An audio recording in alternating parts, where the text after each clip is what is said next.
Hello दोस्तों, welcome to money stalkers. देखिएगा, इस वीडियो के अंदर हम लोग बात करने वाले हैं तीन कंपनीज के बारे में।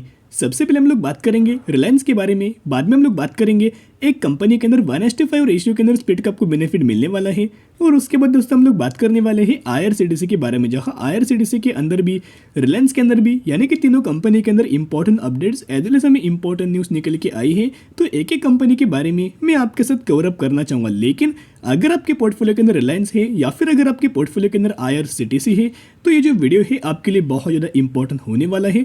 तो ज़रूर दोस्तों वीडियो को एंड तक देख सकते हो। पिछले ट्रेडिंग सेशन के अंदर अगर आपने देखा होगा तो रिलायंस के अंदर ऑलमोस्ट 1.5% गिरावट हमें देखने को मिल चुकी है, और अप्रॉक्सीमेटली अगर आप देखोगे 2440 रुपये के ऊपर ही हमें क्लोजिंग रिलायंस के अंदर देखने को मिल चुकी है। तो बेसिकली रिलायंस की अगर बात की जाए तो बेसिकली कंपनी के अंदर एक हमें सबसे बड़ा एडवांटेज वाली बात निकल के आई है कि एक तो वेल डाइवर्सिफाई इन्होंने अपना बिजनेस है, यानी कि जो भी कंपनी का वेल डाइवर्सिफाइड बिजनेस है, बिजनेस कंपनी लगातार एक्सपांड करती है, या फिर आप बोल सकते हो रेवेन्यू सोर्स कंपनी इंक्रीज करती है। तो जो भी कंपनी का बिजनेस डाइवर्सिफाई होता है उन्हें कंपनीज के अंदर ज़्यादा हमें प्रॉब्लम्स निकल के नहीं आते, ज़्यादा हमें दिक्कत दोस्तों आपको देखने को नहीं मिलते। एक सेक्टर में अगर रेवेन्यू जनरेट नहीं हो तो दूसरे सेक्टर के अंदर रेवेन्यूज हमें कवर अप हो जाता है। तो यही मेन एडवांटेज वाली बात हमें रिलायंस के अंदर निकल के आ रही है। इसी की वजह से पिछले एक साल में अगर आप देखोगे तो रिलायंस के अंदर कोई ज़्यादा हमें गिरावट देखने को नहीं मिली। एक कंसोलिडेशन फेज के ही अंदर हमें रिलायंस अवेलेबल है। पिछले एक साल में अगर आप देखोगे तो 2200 रुपये का एक्सट्रीमली हायर लेवल हमें सपोर्ट लेवल निकल के आया है, और रजिस्टेंस लेवल की अगर बात कीजिए तो 2800 रुपये का एक्सट्रीमली हायर लेवल हमें रजिस्टेंस लेवल निकल के आया है। तो यही पैसेज के अंदर हमें कंपनी लगातार ट्रेड कर रही है। तो बेसिकली बहुत सारे लोगों को मुझे कमेंट्स आ रहे थे कि हमें जो रिलायंस का जो जियो फाइनेंशियल सर्विसेज का जो हमें डीमर्जर होने वाला है और बाद में सेपरेटली मार्केट के अंदर जो मर्ज होगा या फिर जो लिस्ट होगा, ओके, तो क्या ये कैंसिल हो चुका है? बिल्कुल भी ऐसी बात निकल के नहीं आ रही। ये दोस्तों रूमर की तरफ से आपको न्यूज़ स्प्रेड हो रही है। बिल्कुल भी डीमर्जर जियो को कैंसिल नहीं हो रहा। ऊपर से हमें अपडेट्स निकल के आए हैं। 4 घंटे पहले हमें न्यूज़ निकल के आई है, how Reliance share holders will be rewarded with Jio financial services share after demerger. यानी कि यहाँ जियो को भी और रिलायंस को भी, हमें दोनों शेयर होल्डर्स को भी बेनिफिट हमें देखने को मिलने वाला है। तो share holders of Reliance will receive 1 equity shares of Jio Financial Service for fully paid up equity shares held RIL। तो अच्छी खासी बेसिस के ऊपर दोनों कंपनी के शेयर होल्डर्स को भी दोस्तों बेनिफिट हमें देखने को मिलने वाला है। एक और हमें अपडेट्स निकल के आए हैं 5 घंटे पहले दोस्तों, ये भी हमें न्यूज़ निकल के आई है, Jio true 5G powered wifi goes live in Rajasthan. तो बेसिकली जो जियो का जो 5G जो नेटवर्क है वाईफाई, वो करंट बेसिस के ऊपर लाइव हमें राजस्थान के अंदर अवेलेबल है। तो जो भी दोस्तों 5G रिगार्डिंग जो भी कंपनीज काम करें उन कंपनीज को भी आने वाले फ्यूचर में शानदार तरीके से रिटर्न हमें देखने को मिल सकता है। और जियो 5G का अगर आप देखोगे तो शानदार तरीके से कंपनी को भी हमें आने वाले फ्यूचर में कम समय के अंदर ग्रोथ आपको नजर आ सकती है। लेकिन क्या रिलायंस करंट निवेश क्या हमें करना चाहिए, उसके पीछे के एक रीजन से। तो बेसिकली आपने रिलायंस का क्वार्टर 2 का रिजल्ट देखा होगा, मैंने आपके साथ शेयर किया था, जहां रिलायंस ने अपने क्वार्टर 2 के रिजल्ट्स के अंदर अगर आप देखोगे तो हमें नेट प्रॉफिट के अंदर ह्यूज अमाउंट ऑफ फॉल नजर आ रहा था। बिल्कुल भी कंपनी ने अच्छा क्वार्टर 2 का रिजल्ट प्रेजेंट नहीं किया। तो सबसे पहले मैं दोस्तों आपके साथ क्वार्टर 2 का रिजल्ट शेयर करना चाहूंगा। यहाँ अगर आप देखोगे सितंबर क्वार्टर का रेवेन्यूज के अंदर तो हमें जंप है, लेकिन नेट इनकम देख सकते हो नेगेटिविटी, अर्निंग पर शेयर के अंदर भी नेगेटिविटी, और नेट प्रॉफिट मार्जिन के अंदर तो 27% के नेगेटिव रिटर्न्स हमें नजर आ रहे हैं। तो इसी रिगार्डिंग अगर आप देखोगे तो हमें रिलायंस के अंदर गिरावट के बहुत ज़्यादा हमें चांसेस नज़र आ रहे हैं, और इसी के चलते अभी कोई ही ज़्यादा हमें गिरावट रिलायंस के अंदर अभी तक देखने को नहीं मिली। लेकिन ब्रोकर्स के हमें टारगेट रिलायंस के अंदर दोस्तों इन्होंने दिया है, तो किस तरह से टारगेट मिला है वो भी मैं आपके साथ शेयर करना चाहूँगा। तो सबसे पहले अगर आप देखोगे तो मैक्वेरी की तरफ से, यानी कि मैक्वेरी कैपिटल सिक्योरिटीज़ की तरफ से हमें रिलायंस के अंदर टारगेट दिया है, lowest target price of RIL share is at 2000 rupees. Currently 2440 रुपये का हमें क्लोजिंग रिलायंस ने दिया है, और टारगेट अगर आप देखोगे 2000 रुपये के टारगेट हमें मैक्वेरी की तरफ से दिया गया है। एज वेल एज अगर आप देखोगे इनकी तरफ से हमें सेल रेटिंग दिया है मैक्वेरी की तरफ से, जहां टारगेट प्राइस 2270 रुपये के आसपास दिया है। यानी कि दोस्तों जो भी हमें टारगेट ब्रोकर्स ने दिए हैं वो बहुत ज़्यादा हमें शॉकिंग नज़र आ रहे हैं। लेकिन पिछला अगर आप रिलायंस का मैक्सिमम के अंदर दोस्तों परफॉर्मेंस अगर आप देखोगे तो रिलायंस ने कंसिस्टेंटली हमें रिटर्न शेयर होल्डर्स को दिया गया है। अगर आप 20 सालों का दोस्तों परफॉर्मेंस देखोगे तो 4500% का हमें शेयर होल्डर्स को रिलायंस ने मुनाफा दे चुका है।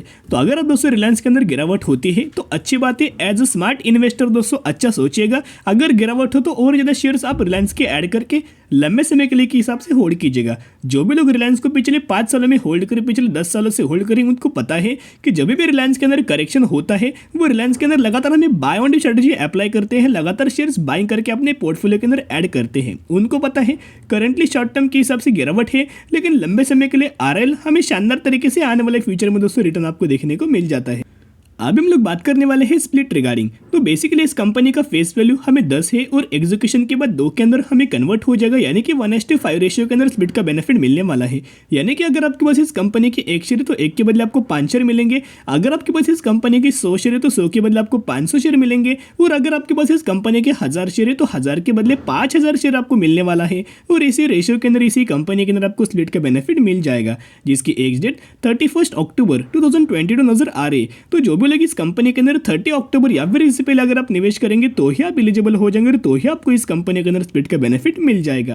तो दोस्तों बेसिकली हम लोग कौन सी कंपनी के बारे में बात कर, जिसका प्राइसिंग 611 रुपये है और मैक्सिमम के अंदर अगर आप देखोगे तो ऑलमोस्ट 100% का रिटर्न इस कंपनी के अंदर मिल चुका है। मार्केट कैप भी देखोगे तो 2000 करोड़ का मार्केट कैप, यानी कि जो हमें कंपनी है एक स्मॉल कैप कैटेगरी से बिलोंग करती है। और हम लोग बात करें टीडी पावर सिस्टम लिमिटेड के बारे में, तो बेसिकली नाम में क्या इनका बिजनेस है टीडी पावर, क्या ये कंपनी हमें पावर सेक्टर से बिलोंग करती नहीं, बेसिकली इलेक्ट्रिक कंपोनेंट्स रिगार्डिंग हमें कंपनी का बिजनेस है।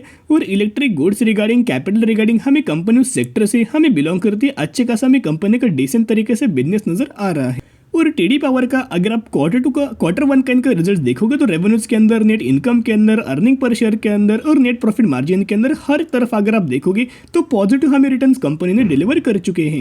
तो टीडी पावर की अगर आप देखोगे तो कौन से प्रोडक्ट्स की कंपनी मैन्युफैक्चरिंग करती है, TD power system it engage in the manufacturing AC generators and electric Motors for various applications which are specifically designed to suit the needs of the customer based on their requirements and specification।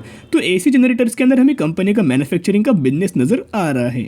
तो अगर आप दोस्तों TD power के अंदर निवेश करना चाहते हो तो स्टडी की जगह एनालिसिस की जगह उसके बाद निवेश करने की कोशिश कर सकते हो। अब हम लोग बात करेंगे आईआरसीटीसी के बारे में। बेसिकली आईआरसीटीसी की अगर बात की जाए तो एक मोनोपोली बिजनेस कंपनी प्ले करती है, डेफरी कैटेगरी से बिलोंग करती है और फंडामेंटली स्ट्रॉन्ग हमें कंपनी का बिजनेस है, जहां कैटरिंग्स के अंदर, इंटरनेट टिकटिंग के अंदर और टूरिज्म सेक्टर के अंदर बहुत शानदार तरीके से कंपनी का बिजनेस हमें नजर आ रहा है। शॉर्ट टर्म बेसिस के ऊपर कंपनी के अंदर पैनिक लेवल है, लेकिन लंबे समय की बहुत अच्छे खासे बेसिस के ऊपर आपको रिटर्न दे सकती है। ऊपर लेवल से अगर आप देखोगे कंपेयर करेंगे तो 32% की गिरावट के अंदर करंटली हमें रिलायंस यहाँ आईआरसीटीसी दोस्तों अवेलेबल है और 740 रुपीज़ की क्लोजिंग हमें आईआरसीटीसी के अंदर देखने को मिल चुकी है। तो आईआरसीटीसी के अगर आपके पोर्टफोलियो के अंदर आईआरसीटीसी है तो एक इंपॉर्टेंट दोस्तों मैं आपके साथ इनके दोनों रेशियो शेयर करना चाहूँगा। आरओसी देखोगे 51% और आरओई अगर आप देखोगे तो 40%। जिस भी कंपनी के दोनों रेशियो 30% से ज़्यादा हमें देखने को मिले, उस कंपनी के मैनेजमेंट और उस कंपनी के प्रमोटर्स कंपनी की ग्रोथ के हिसाब से, बिजनेस के हिसाब से बहुत ज़्यादा एग्रेसिवली हमें फोकस कर देते हैं। और इनके दोस्तों यहाँ सितंबर 2022 का हमें क्वार्टर का शेयर होल्डिंग पैटर्न्स अपडेट्स हो चुका है। तो प्रमोटर्स के पास सेम होल्डिंग है। एफआईज की अगर बात की तो स्लाइटली एफआईज ने अपनी होल्डिंग कम किया है और जो एफआईज ने और जो पब्लिक ने अपनी होल्डिंग जो सेल किया है वही हमें डीआईज ने लगातार दोस्तों बाइंग हमें करते नजर आ रहा है। पहले 4.69% होल्ड कर रहे थे, बाद में 5.22, उसके बाद 5.32 और करंटली 5.57, यानी कि लगातार डीआईज अपनी होल्डिंग यहाँ आईआरसीटीसी के अंदर इंक्रीज हमें करते नजर आ रहे हैं। तो आईआरसीटीसी ने अभी तक अपना क्वार्टर 2 का डेट्स हमें दोस्तों अभी तक मेंशन नहीं किया। जब भी कंपनी डेट्स मेंशन कर देगी 100% मैं आपके साथ शेयर कर दूंगा। तब तक के लिए कंपनी फंडामेंटल स्ट्रॉन्ग है, सो बाय एंड स्ट्रेटेजी अप्लाई कीजिए और लंबे समय के लिए होल्ड करके चल सकते हो। तो आज के लिए इतने, अगर आपको वीडियो पसंद है जरूर वीडियो को लाइक शेयर एंड सब्सक्राइब कर सकते हो। फिर मिलेंगे, बाय।